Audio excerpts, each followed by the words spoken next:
everyone, welcome back to my channel. Welcome to the part 2 video of how to get an internship. So let's say you have got a positive response from a recruiter or a kind of professor from a university, and he is asking you for a virtual meeting. Then congratulations, my dear, you have moved forward towards getting an internship.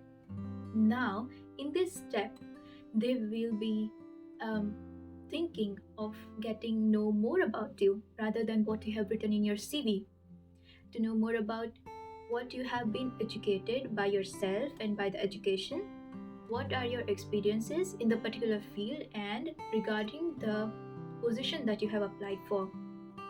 So here is the tip number 4 for you that will help you even if you don't have any kind of experience for the internship. So what you will do is you will make a kind of presentation. You will write everything related to your education and your experience. What all subjects you have been studying up till now in your undergraduation and your post-graduation, that will be included in your education. And you will be deeply writing about topics, the concept behind it, and what the theory you have been doing up till now. And in the experience, let's say you don't have any kind of industrial experience or previous internship, what you will do in that case, what I did, because I am the same person, I'm totally fresher for any kind of internship. What I did was I wrote all the laboratory experiment that I did during my post-graduation and my undergraduation, what were the impact, what I learned from it, and what I can apply in my internship. This is the pro tip for you to be a kind of experienced person rather than nothing on your CV or in that interview. So the fourth step is, what will you do while during your interview and when your interview is almost about to finish? In the first half portion, when the interviewer and you are having a kind of conversation about what their expectations are from you and what you are expecting from an internship, there has to be a positive in and out from both of your side, where you will explain the criteria of your university, which is very essential thing, that you have your internship of 3 months, you have to do a kind of paperwork, and in which both of the university have to accept each other's rules and regulations. You have to do a kind of remote or maybe on campus work. You are always okay to do in both the ways, and every criteria has to be discussed between you and the recruiter or the professor which is going to hire you for some of the particular project. Then when your interview is coming almost about to an end, you will, when he will ask, do you have any kind of further question regarding um, our discussion, you will always say yes. Don't say anything like, oh no, that's it for today, I'm okay with everything and stuff like that. You can always ask, can you brief about the project that we are doing for, because I have to give a kind of explanation to my senior regarding my internship. Or you can discuss furthermore regarding the rules and regulations, like is it going to be a paid internship or unpaid internship, how many hours of criteria do your university accept, how many wages are you going to have if this is going to be a paid internship. These are the criteria that you need to look forward before going into any kind of internship if it is external one. While your interview is going on, it is your responsibility to keep all the rules and regulations in your mind regarding your internship and the criteria that your university have. It's your responsibility to let them know about the rules and regulations that your university follows, and to know what their university have regarding the internship. Because what happened in my case was, the university with which I was supposed to do my internship has a kind of criteria that they cannot have an unpaid worker for a period of 3 months. They can only have that for a period of 1 month. So that was the decision which came from the opposite university, and my university has to stop the paperwork because we were not having any kind of solution with this dispute, and this thing has to be sorted out and need to be known with both of the universities at the first moment. So here is the bonus tip for you. Every time when you are done with the interview, you are open to ask any sort of question regarding the rules and regulations. So you have to make sure if your internship is paid or unpaid, and how will you ask for it.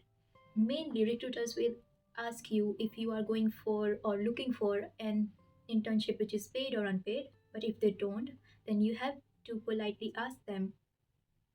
And while giving answer, don't make a scenario like you are after a paid internship because you have to pay your university fee or accommodation fee or any things like that.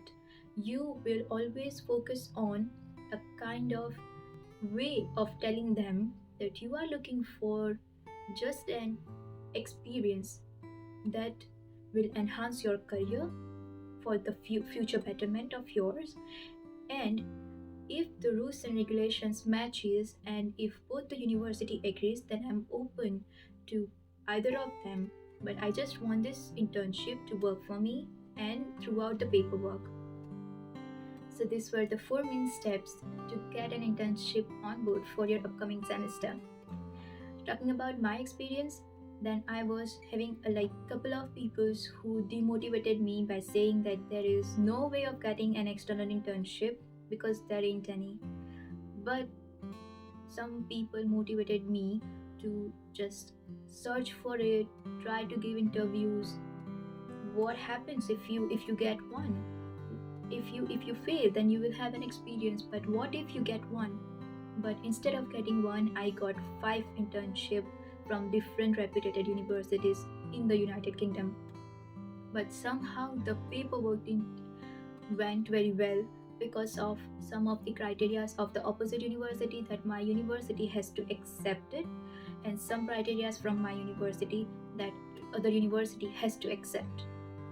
And in this scenario, some rules were from the embassy which has to be accepted from both of the universities, which were not working in my scenario. But many of my friends got internship in my field, and they were applying for the same internship, which was an external one, and it was in the university. So in my thing, at the last moment, as I mentioned earlier, the opposite university said that according to the rules and regulations for their university, the embassy allows only 1 month of unpaid internship for their university, and I had to do 3 months of internship. It could be either paid or either unpaid, and they were not having enough funds to provide me a paid internship.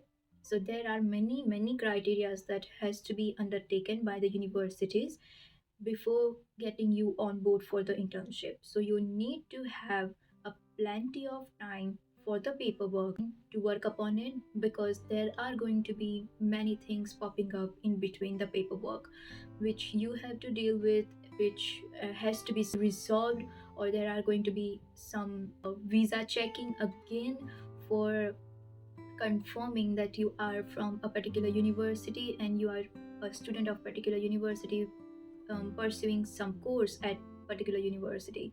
So there is going to be a lot of paperwork after you grab an interview. But that is not your job, you just have to grab the internship. But what things you are supposed to do is to prepare your CV well, prepare your cover letter, have a thorough research on the topics that you want to work on, have a research on the companies that you want to get into it. Have, if the companies are not working for you, go for the universities, like Newcastle universities, Durham University, um, Brunel, Bradford, Cardiff, whatever university you would like. You just have to mail the professor of the particular course that you want to go for, and or the HR of the company if you want the company. Then you have to work upon your presentation skills. You have to make a PPT of what you have been educated till now and what you have experienced till now. And then after, you have to be confident enough during your internship interview. That is the most important step to get on board for internship.